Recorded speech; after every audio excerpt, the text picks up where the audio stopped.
Qual è il ruolo della lettura, del libro oggi e soprattutto che rapporto con i giovani? Questo è un rapporto a mio avviso un po' stentato, un po' difficoltoso.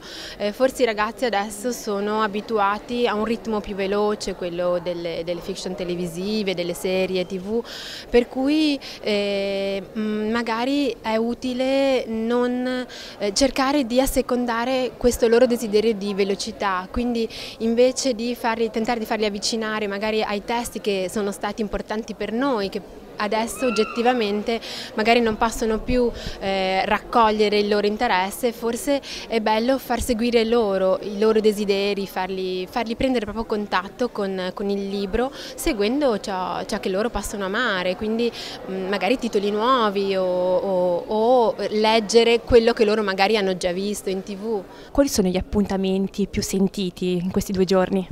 Sicuramente le presentazioni degli autori.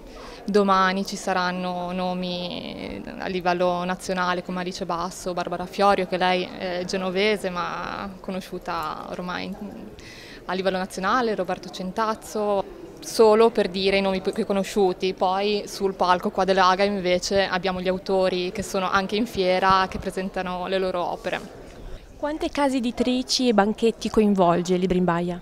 In totale tra autori, editori, associazioni culturali, librerie, professionisti, domani arriviamo a 32.